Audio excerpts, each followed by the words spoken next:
Now, farmers in Nigeria are now using technologies to simplify their work for better production and increase their income. In 2014, a young Nigerian engineer introduced a new phase of farming in the country by using drones to apply pesticides and liquid fertilizers to improve crop production.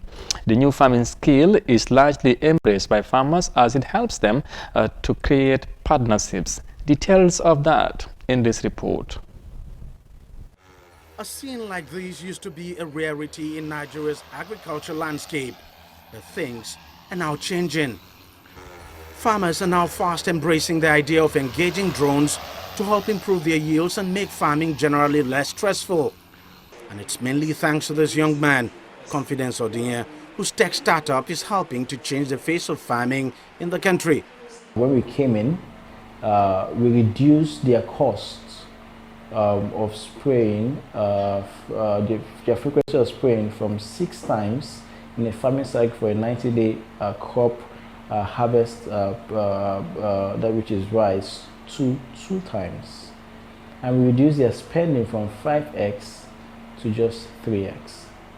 Now, what that meant was, they were able to harvest close to 90% of every single seed that was planted on the ground, as opposed to 40 and sometimes 50% that they harvested and they have been harvesting in the previous years. Odinye founded BeatDrone in 2014 after graduating from one of Nigeria's leading technology institutions with a degree in civil engineering. He says he started the business out of a need to solve Nigeria's challenges in line with the Sustainable Development Goals 1 and 2, ending hunger and poverty. BeatDrone is now helping Nigerian farmers simplify farming and improve their yield by providing spray operations, land mapping, crop health inspection and surveillance, all using drones. So far, they've helped several farmers scale operations on over 60,000 hectares of farmlands in 22 states and are set to help even more farmers through a new partnership with the Rice Farmers Association of Nigeria. What this will do now is to ensure that these farmers meet the capacity for food, because the drone ensures improving harvest yield, and by the time they can meet our demand for food, then they will make enough money. Though there are concerns that replacing humans with drones and other technological innovations may be creating unemployment, Confidence argues otherwise. The traditional means of farming is outdated and it's not working. So why not implement technology and create other role for jobs for these individuals? I mean, someone who is spraying with his hand can now control a drone, because you need 2 people to control a spray drone. Secondly, someone who is engaging in crop inspection can now use a drone to engage in crop inspection. We hire engineers to program these drones. We hire engineers to repair the drones when they're damaged. We hire people to carry out the drones from point A to point B in terms of logistics. So there are much more job opportunities that will be opened for people in the drone technology, as opposed to them being on the farm manually spraying themselves. BeatDrone has over 16 drones, all imported from China. But Odinye says he's working to establish a drone manufacturing center in Nigeria that will produce 3,000 drones every year to aid not just agriculture, but also entertainment, security and inspection of oil and gas installations.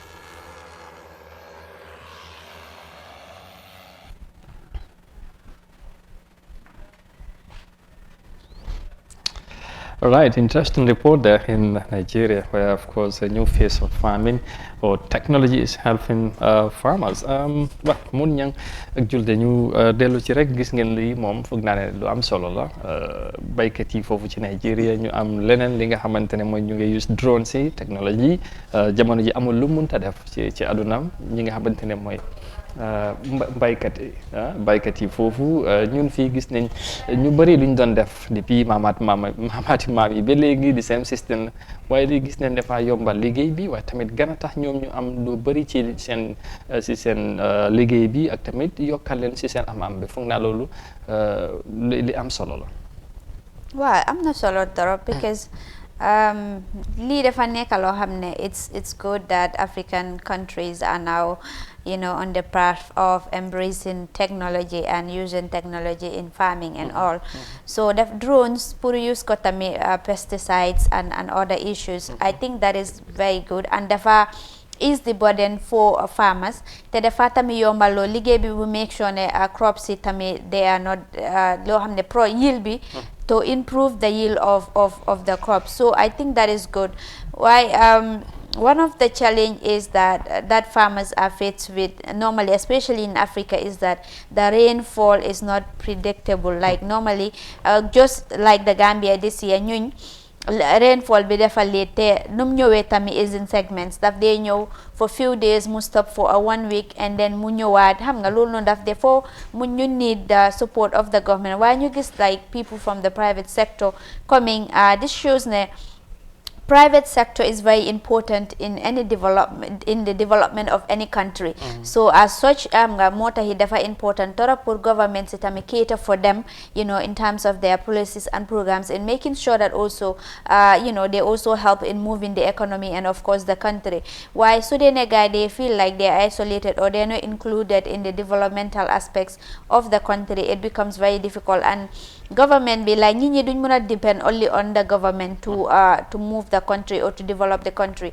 Of course there is help will be needed in the areas of the private sector and other private citizens who are also ñoo xamne they are well off, ñoo xamne dañ bëgga ñëw dimbalé réew mi pour mu dem kanam. I think this is really good. It shows that our development is not only dependent on government, and of course the civil society have a role, the media have a role, the private sector have a role, but of course the most important thing as citizens, they also have a role in the development of their countries. Very well. Loolu am solo mun ñang li yëpp dafa dellu ci li ñoo wax innovation te tamit ndaw yi ci li ñoo yëngu ku ne mën nga cee bay sawar comme ni mu ko waxee private sector bi ak yooyu lépp buñ ko bàyyee nguur gi xëj na dana jafe pour ñu teel a dem comme ñun ba léegi ñu ngi ci waajtaay yu mel ni comme Gambie par exemple soo waxee tamit Africa as a continent ba léegi ñu ngi ci gannaaw waaye yu mel ni dana am leneen lu mu indi lu ees ci li ñoo def. Lan nga ci mun a jàpp ci li nga xamante lañ gis xale bu ndaw innovate something ci xam-xam bi mu jàng ba tey mu ngay njëriñ ñeneen ci li nga xamante ci la ñoo yëngu mooy mbay te mu nekk lu am solo because moo amee àddina sa waxatuma la ak réew su jëmee kanam si réew rek réew moom mu ngi am na tànki jëm kanam. It's very important waaye xam nga comme na ko jul da waxee suñu area si fii taw bi duy bëri parce que war a ñoo dépend si mbayum taw rek government nag mënut a defal yëpp waaye moom moo war a faciliter. waaw jéem a dimbale nit yi. waaye xam nga mbayam noor mi dafa am solo loolu si la réew di gisee boppam. because li si mel because togg yi ñuy togg nii du mbay nawet luy dem si togg yëpp du mbay nawet. te buñ ko amul du dox so yooyu leen war a dimbale nit yi ñuy def ko. am na lu bari moom nguur moo ko mën a def. yow moo ko mën a def because yow mun nga koo def mais bi amuloo suuf bi wala soo amee suuf bi amuloo doole. tracteur yi la mun a defaral foofu noonu yëpp. government bi seen support foofu leen ko dee nit. mënuñoo defal ñëpp waaye den ñit pour ñu support ñuy def loolu am nañ suuf bi soo loolu suñ ko defee am façon yi dafa am solo yi c'est very important xam nga ne yow ñun li daf ñoo nee parce que ñun si tool yi lañ juddoo loolu leen xam ay baykat lañ moom waaw baykat jamono moo soppeeku rek ñu ñëw toog fii tey boo mbay rek leen xam te leen bëgg te suñu amee façon yi facilité yi we can go back def ko ñëwaat def suñu liggéey c'est very important te loolu mooy li yóbbu réew si kanam mbay very important su baaxee rek lépp day baax waaw te gars yi ñu ne mbay moom moo gën a gaaw ci li nga xamante ne mooy ci utal aleel laa mun a wax wala xaalis because mbay moom noo ko mun a defee moom bu baaxee moom da nga cee mun a gis sa bopp réew mu la ko gën a bëgg gën la koy fonk gën la koy baax la ëpp la économique gën laa développe tam